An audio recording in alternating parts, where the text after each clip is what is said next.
नमस्कार, news preview देख रहे हैं आप सब। मैं हूं आपके साथ साहिल किरण। डालेंगे कुछ खास और बड़ी खबरों के ऊपर। कठुआ की मड़ीन तहसील में खानपुर पटवार हलके में तैनात एक पटवारी रिश्वत लेते और रंगे हाथों पकड़ा गया है। एंटी करप्शन ब्यूरो ने इस पटवारी को रिश्वत लेते रंगे हाथों धर दबोचा है। पटवारी की पहचान केवल कृष्ण के रूप में की गई है, जिसे एक व्यक्ति की शिकायत पर एसीबी ने जाल बिछाकर इस कार्रवाई को अंजाम दिया और रिश्वत के रुपयों सहित इस पटवारी को गिरफ्तार कर लिया। वहीं स्थानीय लोगों ने एंटी करप्शन ब्यूरो की इस कार्रवाई की जमकर सराहना की है।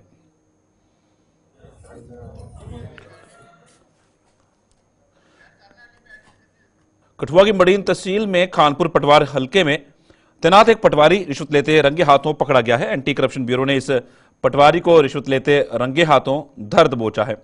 पटवारी की पहचान केवल कृष्ण के रूप में की गई है, जिसे एक व्यक्ति की शिकायत पर एसीबी ने जाल बिछाकर इस कार्रवाई को अंजाम दिया और उसे रिश्वत लेते हुए रंगे हाथों गिरफ्तार कर लिया। वहीं स्थानीय लोगों ने एंटी करप्शन की इस कार्रवाई की जमकर सराहना की है। और रुक करेंगे हमारे संवाददाता रंजीव मेहता हमारे साथ जुड़ गए हैं। रंजीव, जिस तरह ये कार्रवाई अमल में लाई गई है और लोगों में भी साफ तौर पर खुशी देखी गई, सराहना देखी गई इस कार्रवाई की, तो इस कार्रवाई के बाद बाकी पटवारी हल्के पे किस तरह से असर पड़ेगा और पड़ना भी चाहिए? बिल्कुल साहिल, मैं बताऊं कि अभी मैं उसी जगह पे खड़ा हूँ। मेरे इधर दाईं तरफ जो है, मैं कैमरामैन को बोलूंगा कि यहाँ पर जो पटवार हल्का जो खानपुर का बना है, एक पंचायत घर में महीन का, वहाँ का एक पटवारी जिसका नाम सुदर्शन कुमार है, वह आज रंगे हाथों रिश्वत लेते हुए गिरफ्तार हुआ है। जो जाल एसीबी की तरफ से बिछाया गया था, एक गांव का एक केवल कृष्ण जिसका नाम है, उसकी शिकायत पर, क्योंकि पटवारी उसको कई दिनों से तंग कर रहा था और लगातार ये वह वहां से उसके पैसे की डिमांड कर रहा था, तो उसके बाद उसने एसीबी को शिकायत की और एसीबी की शिकायत के बाद आज खानपुर गांव में पहुंचे और वहां पर एक ट्रैप करके उसको जो जाल बिछाकर उसको पकड़ लिया। और मेरे पीछे आप कैमरामैन को दिखाऊंगा कि यहाँ पर ये सारी कार्रवाई यहाँ पर चल रही है। एसीबी की टीम है, मडीन तहसील है, राजबाग थाना के पुलिस कर्मी यहाँ पर हैं और तहसीलदार मडीन खुद यहाँ पर हैं और रेवेन्यू के अधिकारी यहाँ पर हैं। तो यहाँ पर लोगों ने एक प्रोटेस्ट भी किया है कि ये पटवारी लगातार कई सालों से यहाँ पे तैनात था और लोगों से मांग करता था कि जिससे लोग काफी त्रस्त थे, तंग थे और लोगों ने लगातार इसके खिलाफ शिकायतें भी की, लेकिन काम नहीं, शिकायतें उसका असर नहीं हुआ था। लेकिन आज एक गांव के केवल कृष्ण ने एक हिम्मत करके यहाँ पर एक एसीबी को बिल्कुल रंजीत, मैं ये भी समझना चाहूंगा, जितना आपने कहा काफी देर से शिकायतें जो है वो मिल रही थी और पर कार्रवाई नहीं हो पा रही थी। आखिर कार्रवाई क्यों नहीं हो पा रही थी? इसकी कोई वजह? देखिए, लोग जो है वो स्थानीय लेवल पर ही इसकी शिकायत करते थे। यहाँ पर जो स्थानीय लोग हैं वहां पर सबूतों की मांग होती है। कोई लोग सामने आकर खुलकर नहीं बोलना चाहते थे। तो उसके बाद आज जो केवल कृष्ण है उसने हिम्मत जुटाकर ये काम किया और एसीबी को इसकी शिकायत की। तो ये काम आज दोपहर 1:30 बजे से लगातार अभी तक कार्रवाई चल रही है। यहाँ पे एसीबी के एसपी सन्नी सिंह और इंस्पेक्टर सुधीर यहाँ पर आए हुए हैं, उन्होंने मौके पर ये कार्रवाई को अंजाम दिया है। अभी अंदर जो कार्रवाई जो वो है वो चल रही है लगातार। जो यहाँ से लोग हैं उनका जहाँ पे आज जमावड़ा लगा हुआ है, बाहर की तरफ मैं बोलूंगा कैमरामैन को कि तस्वीरें दिखाए। लोग यहाँ पर दोपहर के 1 बजे से लगातार यहाँ पर खड़े हैं और मांग कर रहे हैं कि ऐसे जो रिश्वतखोरी करने वाले लोग हैं उनके खिलाफ कड़ी से कड़ी कार्रवाई होनी चाहिए, क्योंकि यहाँ पर रिश्वतखोरी का धंधा काफी बढ़ गया। खासकर राजस्व विभाग की बात करूं तो 2 महीने पहले, करीब 2 महीने पहले हीरानगर के तहसील के एक पटवारी को भी सीबीआई की टीम ने रंगे हाथों लोंडी मोड़ से उनके परिवार खंड जो टूटा का परिवार खंड है वहां से भी गिरफ्तार किया था। उसको भी इस तरह की गिरफ्तारी हुई थी, वहां पर भी लोगों ने शिकायत की थी। तो यहाँ पर लगातार ये काम चल रहा है और मेरे पीछे जितने भी आप देख रहे हैं कि यहाँ पर मैं कैमरामैन को कहूंगा कि पास आकर यहाँ पे बताएं कि किस तरह से अंदर कार्रवाई चल रही है, पुलिस का भी है, जो यहाँ पे अंदर जितना भी जरूरी कानूनी प्रक्रिया है उसका काम किया जा रहा है। अभी भी जो सूत्र बता रहे हैं कि अभी भी 1 से 1.5 घंटे का समय और लगेगा यहाँ पर, जब उसको गिरफ्तार करके ले जाया जाएगा, क्योंकि अंदर जो है अभी कार्रवाई जारी है।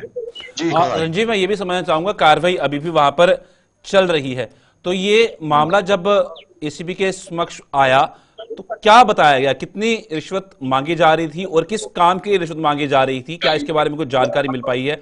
और पिछले 2 घंटों से देखिए, लगातार वहां पर कार्रवाई जो है वो चल रही है, जिस तरह आप साफ तौर पर बता रहे हैं, और इतना समय आखिर कौन कौन से दस्तावेज जो वो खंगाले जा रहे हैं? क्या और भी लोगों के इसमें संलिप्त होने की आशंका जताई जा रही है? बिल्कुल आपका सवाल बड़ा महत्वपूर्ण है, क्योंकि यहाँ पर जो रिश्वत की रकम है उसके बारे में सही सही जानकारी अभी भी ऑफिशियली तौर पर नहीं आई है, लेकिन लोगों का कहना है 20 से 25 हजार है। उसके बाद यहाँ पर उन पैसों को जब उसको पता चला तो उसने उसको फेंकने की कोशिश भी की, और उसके बाद यहाँ के लोग जो है वो भी इकट्ठा हो गए, लेकिन समय रहते एसीबी की टीम ने उनको रंगे हाथों ट्रैप किया है। और अभी पैसों की भी गिनती हो रही है, जरूरी कागजात कार्रवाई भी हो रही है, और बढ़िया मछलियां भी इस जाल में शायद फंस सकती हैं। ये भी हमारे सूत्रवाद जो है वो बता रहे हैं कि कौन कौन उनके साथ मिला हुआ था, क्योंकि राजस्व विभाग में पटवारी एक छोटी पोस्ट होती है, उससे ऊपर कुछ अधिकारी होते हैं जो लगातार यहाँ पर काम करते हैं। हो सकता है पटवारी किसी की शय पर ये काम करता हो इस इलाके में, और यहाँ पर जो रिश्वतखोरी है, खासकर इस इलाके की बात करूँ, बॉर्डर का इलाका था, तो यहाँ पर लोगों का जमीनों के मसले होते हैं, लोगों की काफी लोगों को जमीन से जुड़े जो मामले हैं उनको लेकर जो राजस्व विभाग के पास जाना पड़ता है लोगों को अपने कामों के लिए, तो लोग काफी तरस पिछले काफी समय से इसको रंजीव, एक बात और समझना चाहूंगा, इस जिससे मैं पूछा आपसे कि क्या इसमें कुछ और लोगों की संलिप्तता भी हो सकती है, तो इसमें सबसे अहम भूमिका एक गिरदौर भी निभाता है। बिल्कुल, इसमें जितने भी इसके संबंधित पटवारी के संबंधित जितने भी अधिकारी या कर्मचारी होंगे उनको वो भी इस मामले के लिए उनसे भी पूछताछ हो सकती है, ये भी सूत्र बता रहे हैं। लेकिन अकेला पटवारी इतना बड़ा काम करना शायद उसके लिए संभव ना होता, क्योंकि कुछ लोग और भी हो सकते हैं। ये यहाँ पे स्थानीय लोगों की आवाज जो है, क्योंकि हम किसी ऑफिशियल के तौर पर ये बयान जारी नहीं किया है अभी तक, लेकिन जो लोगों और स्थानीय लोग हैं या सूत्र हैं वो बता रहे हैं कि कुछ और लोग भी इसके ट्रैवल में आ सकते हैं, क्योंकि इस कार्रवाई के बाद पूरे कठुआ जिले के राजस्व विभाग के जितने भी कर्मचारी हैं उनमें एक हड़कंप सा मच गया है, और लगातार काफी डरे हुए हैं लोग हैं इधर उधर। यहाँ पर भी काफी राजस्व के अधिकारी और कर्मचारी भी पहुंचे हुए थे, मजिस्ट्रेट को भी बुलाया गया है, रायपुर थाने से भी पुलिस आई है, मरीन चौकी के पुलिस यहाँ पर है, और लोग जो है दोपहर 1-1.5 घंटे से 2 घंटे से लगातार यहाँ पर डटे हुए हैं। लोगों की मांग है कि इस तरह का कार्य जो हुआ है ये लोगों के साथ नहीं होना चाहिए। जी साहब, धन्यवाद रंजीव, पूरी जानकारी साझा करने के लिए। हमारे संवाददाता रंजीव चौधरी ने पूरी जानकारी साझा की। एक बड़ी कार्रवाई एसीबी द्वारा अमल में लाई गई है और अब देखना होगा पटवारी पर आगे की कार्रवाई किस तरह अमल में लाई जाती है। फिलहाल अभी भी वहां पर तफ्तीश जारी है। बढ़ते हैं आगे। दिल्ली में केंद्रीय गृह मंत्री के साथ जम्मू कश्मीर की सुरक्षा को लेकर आयोजित बैठक में भाग लेने के बाद उपराज्यपाल मनोज सिन्हा द्वारा जहां बीते रोज श्रीनगर में सुरक्षा व्यवस्था को लेकर जरूरी दिशा निर्देश जारी किए गए थे, वहीं आज उपराज्यपाल जम्मू में सुरक्षा को लेकर एक अहम बैठक की। इस बैठक में अतिरिक्त गृह सचिव के अलावा डीजीपी नलिन प्रभात सहित पुलिस महकमे के अन्य आला अधिकारियों व सुरक्षा एजेंसियों के अधिकारियों ने उपराज्यपाल और अतिरिक्त गृह सचिव को ब्रीफ किया। करीब 2 घंटे चली इस बैठक में जम्मू संभाग में अखनूर और पुंछ में एलओसी पर पिछले कुछ दिनों से उपजे हालात पर भी चर्चा करते हुए जरूरी दिशा निर्देश जारी किए गए।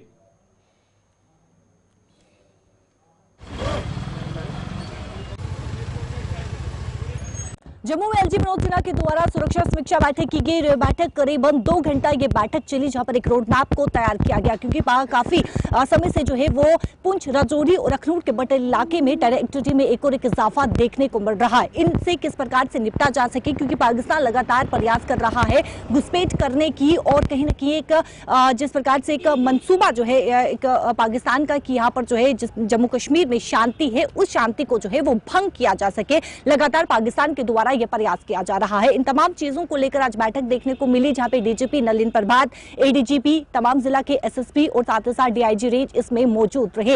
इस बैठक की बात करें तो एक रोड मैप को यहां पर जो है वो तैयार किया गया है, यानी कि जीरो टॉलरेंस पॉलिसी साफ तौर पर एलजी मनोज सिन्हा के द्वारा जो है वो निर्देश दिए गए हैं। एंटी टेरर ऑपरेशन है उसमें भी इजाफा जो है वो देखने को मिलेगा। जो आतंकवादी इस समय छिपे हुए हैं उन आतंकवादी को ढूंढकर जो है वो किस प्रकार से न्यूट्रलाइज किया जा सके, इसको लेकर रणनीति यहां पर जो है वो तैयार की गई है।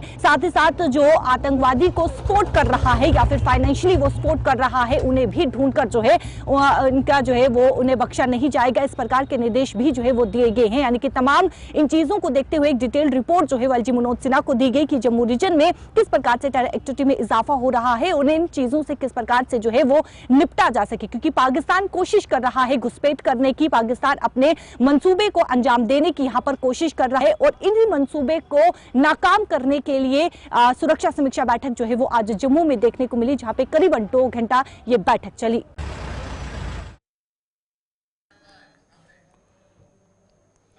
उपराज्यपाल मनोज सिन्हा ने भारत स्काउट्स एंड गाइड्स की गतिविधियों और राष्ट्र निर्माण में इनके द्वारा दिए जा रहे योगदान की सराहना की है। उपराज्यपाल ने सम्राट अशोक के एक लेख का हवाला देते हुए भारत स्काउट्स एंड गाइड्स की टीम को उस लेख में दी गई शिक्षा पर अमल करने का आह्वान किया है। जो में आज भारत स्काउट्स एंड गाइड्स के राज्य पुरस्कार वितरण समारोह में बतौर मुख्य अतिथि पहुंचे उपराज्यपाल ने इस टीम को लक्ष्य प्राप्ति के लिए प्राकृतिक संसाधनों और पर्यावरण संरक्षण को प्राथमिकता देने की भी सलाह दी। उपराज्यपाल ने भारत स्काउट्स एंड गाइड्स द्वारा जम्मू कश्मीर में इस साल आयोजित किए जाने वाले राष्ट्रीय एकता कैंप के आयोजन के लिए भी सरकार द्वारा हर मदद करने का भरोसा दिया। उन्होंने कहा कि उन्हें इस बात की खुशी है कि भारत स्काउट्स एंड गाइड्स का परिवार बढ़ता जा रहा है, जिससे यह साबित हो गया है कि जम्मू कश्मीर के युवा सेवा और राष्ट्र निर्माण को अपना लक्ष्य बनाकर आगे बढ़ने की कोशिश कर रहे हैं। वहीं इससे पहले उपराज्यपाल और खेल मंत्री सतीश शर्मा ने भारत स्काउट्स एंड गाइड्स के राज्य पुरस्कार विजेताओं को सम्मानित कर उनकी पीठ थपथपाई। अलग अलग एक्टिविटीज से जब हम युवाओं को जोड़ते हैं तब इस बात का हमें ध्यान रखना होगा कि मानव सेवा और राष्ट्र निर्माण की राह में उनका दृष्टिकोण और लक्ष्य दोनों बिल्कुल स्पष्ट हो। कलिंग के एक शिलालेख में सम्राट अशोक ने लिखा था कि सभी मनुष्य मेरे बच्चे हैं और जिस प्रकार मैं अपने बच्चों के लिए इच्छा रखता हूं कि उन्हें इहलोक और परलोक दोनों में सुख सुविधा मिले, उसी प्रकार मैं सभी लोगों के लिए भी यही चाहता हूं। सम्राट अशोक का यह संदेश मेरा आग्रह होगा कि आप सब हमेशा याद रखिए। हर किसी को समान अवसर मिले, समान सुख सुविधाएं प्राप्त हों, तभी हम वास्तविक रूप में सामाजिक और आर्थिक न्याय स्थापित कर सकते हैं। इसके अलावा आप सभी को अपने लक्ष्यों में प्राकृतिक संसाधनों तथा पर्यावरण एनवायरनमेंट की सुरक्षा और संरक्षण को प्राथमिकता देनी चाहिए और इसे राष्ट्रीय कर्तव्य समझकर एक आंदोलन के रूप में इसे जम्मू कश्मीर में चलाना चाहिए। जम्मू कश्मीर भारत स्काउट्स गाइड्स के सभी मेंबर से मेरा अनुरोध होगा कि कम्युनिटी अवेयरनेस कार्यक्रम के दौरान यह भी सुनिश्चित किया जाए कि प्राकृतिक संसाधनों के संबंध में चेतना समाज के हर स्तर तक पहुंचे और वह लोगों के आदत का हिस्सा बन सके। युवा केंद्र शासित प्रदेश है। बीते 4-5 वर्षों में नीतिगत निर्णयों के द्वारा जो प्रयास हुए हैं, युवा प्रशासन में समान रूप से कैसे भागीदार हो सके, जम्मू कश्मीर के स्वर्णिम भविष्य के निर्माण में कैसे वो एक बेहतर भूमिका का निर्वहन कर सके, यह डेमोग्राफिक डिविडेंड जम्मू कश्मीर की सबसे बड़ी ताकत है और युवाओं ने अपनी उपलब्धियों से साबित किया है कि वह हमारे भविष्य की सबसे अनमोल संपदा भी है। एक और आग्रह करना चाहूंगा, युवाओं को अपनी सांस्कृतिक विरासत और अपनी परंपरा से भी जरूर जुड़ना चाहिए और मैं चाहूंगा कि इस दिशा में आप सभी सदियों पुराने मूल्यों तक को उन तक पहुंचाएं और राष्ट्रीय एकता को बढ़ावा देने में मदद करें। जम्मू कश्मीर भारत स्काउट्स और गाइड्स ने 2 महत्वपूर्ण विषयों की तरफ ध्यान आकृष्ट किया है। मार्च अप्रैल में वो 7 दिनों का एक नेशनल इंटीग्रेशन कैंप ऑर्गेनाइज करना चाहते हैं, जिसमें 500 से ज्यादा लोग देश के तथा दूसरे देशों के अलग अलग हिस्सों से आना चाहते हैं। अभी इसके अध्यक्ष और जम्मू सरकार के मंत्री श्री सतीश शर्मा जी ने आपको आश्वस्त किया कि आपको में पूरा प्रशासन आपकी पूरी सहायता जरूर करेगा। यह वर्ष हमारे देश में भारत स्काउट्स और गाइड्स की स्थापना का अमृत वर्ष भी है। इस 75वें साल में जम्मू कश्मीर की टीम कई कार्यक्रम आयोजित करना चाहती है। एनुअल ग्रांट इन एड के साथ साथ जिस प्रकार का भी सहयोग और आर्थिक मदद की आवश्यकता आपको होगी, वो कोशिश की जाएगी कि वो आपको उपलब्ध हो सके। बात की भी बेहद प्रसन्नता है कि जम्मू कश्मीर भारत स्काउट्स और गाइड्स का परिवार निरंतर बढ़ रहा है। जहां 2020 में कुल सदस्यों की संख्या 7,500 हुआ करती थी, अब वो बढ़ करके 14,000 हो गई है। यह निश्चित रूप से इस बात का संकेत है कि जम्मू कश्मीर के युवा आज नए उत्साह और उमंग के साथ सेवा और राष्ट्र निर्माण को अपने जीवन का ध्येय बनाकर आगे बढ़ने की कोशिश कर रहे हैं। युवा मित्रों, गांव-गांव जाकर लोगों से बातचीत करके उनके मस्तिष्क में सकारात्मक सोच पैदा करने की जबरदस्त ताकत आपके पास है। युवा शक्ति की सबसे बड़ी विशिष्टता यही है कि चाहे वह किसी भी क्षेत्र में क्यों न हो, उसे यथास्थितिवाद पसंद नहीं है, स्टेटस को पसंद नहीं है। वह सकारात्मक बदलाव चाहता है। युवा पुराने रास्तों पर नहीं चलना चाहता, वह तो नए रास्ते का निर्माण करना चाहता है। उसकी आकांक्षा अनंत और असीम होती है। समाज उसकी ऊर्जा से निरंतर नए खोज का साहस जुटा पाता है। इस बात को आप सदैव याद रखिएगा कि सकारात्मक सोच। राजौरी के कंडी बढ़ाल में संदिग्ध परिस्थितियों में 17 मौतों के बाद राजौरी में क्वारंटीन किए गए इस गांव के सभी लोगों को आज उनके एम्स दिल्ली के डॉक्टरों के दिशा निर्देश पर घरों की ओर भेज दिया गया। इन सभी लोगों को 8 जनवरी को राजौरी में क्वारंटीन किया गया था, जहां इनके रहने खाने की व्यवस्था प्रशासन की तरफ से की गई थी।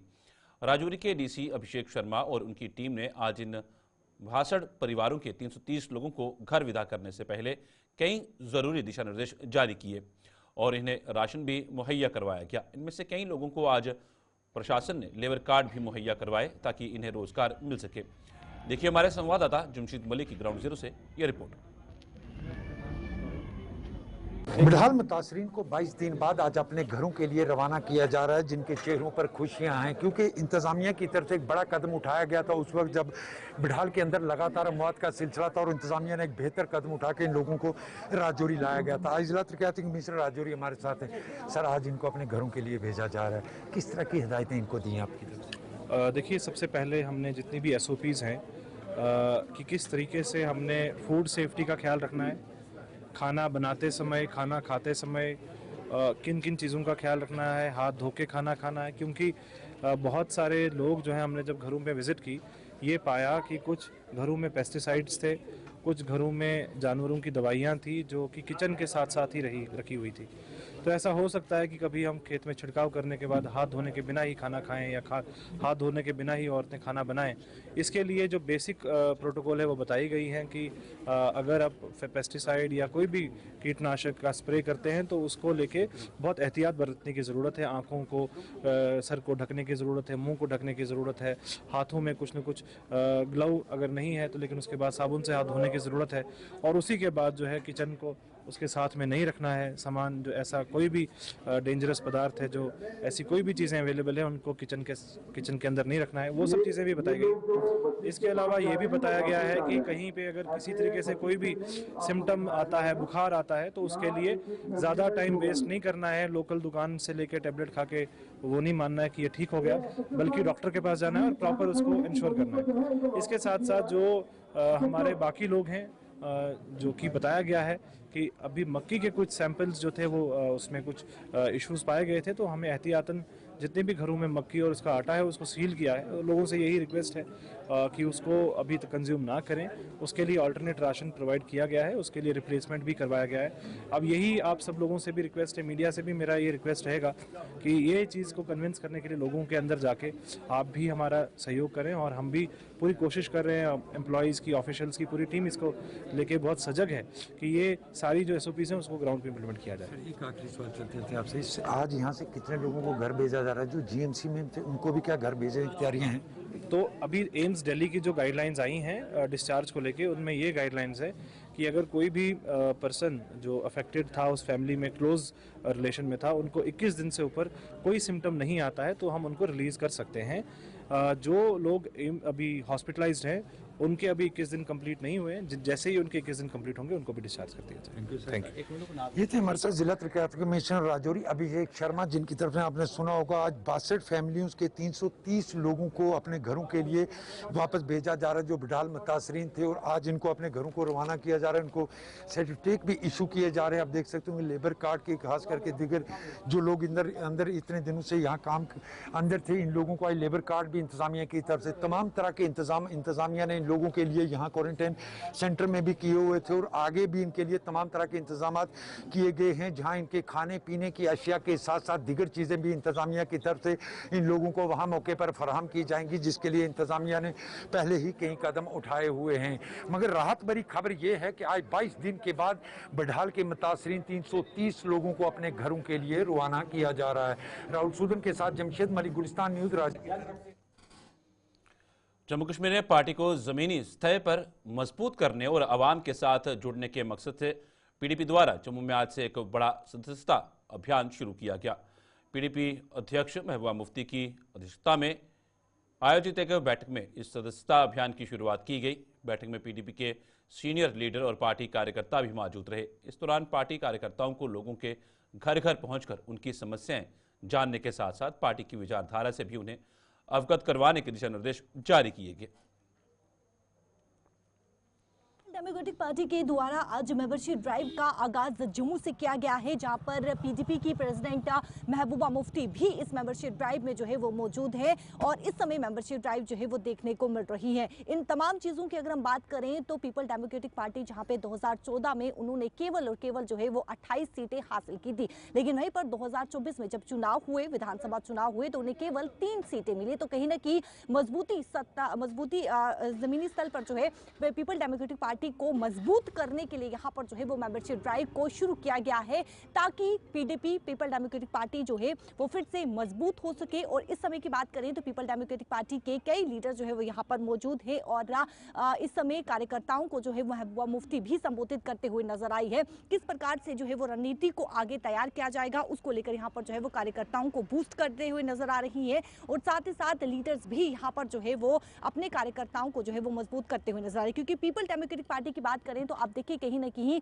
पार्टी का जो एक वजूद है वो कहीं ना कहीं खोते हुए नजर आ रहा है, और उसी वजूद को फिर से हासिल करने के लिए, जमीनी स्थल पर जो है मजबूत करने के लिए इस समय मेंबरशिप ड्राइव का आगाज किया गया है। और ये मेंबरशिप ड्राइव जो है वो जम्मू से देखने को मिल रही है, क्योंकि पीपल डेमोक्रेटिक पार्टी जहां पे कहीं ना कहीं लोगों की बात करें तो लोग भी, यानी कि किस प्रकार से लोगों को जो है वो जोड़ा जा सके, ज़्यादा से ज़्यादा लोग जो है वो पीपल डेमोक्रेटिक पार्टी को ज्वाइन करें, इसको लेकर ये मेंबरशिप ड्राइव जो है वो इस समय देखने को मिल रही है। और महबूबा मुफ्ती जो कि इस समय पीपल डेमोक्रेटिक का पार्टी की मेंबरशिप ड्राइव को जो है वो आगाज करते हुए, यानी कि शुरुआत करते हुए जो है वो नजर आ रही है। गुलिस्तान में खबरों का सिलसिला यूं चलता रहेगा। फिलहाल न्यूज ब्रीफ में इतना ही। दीजिए इजाजत, नमस्कार।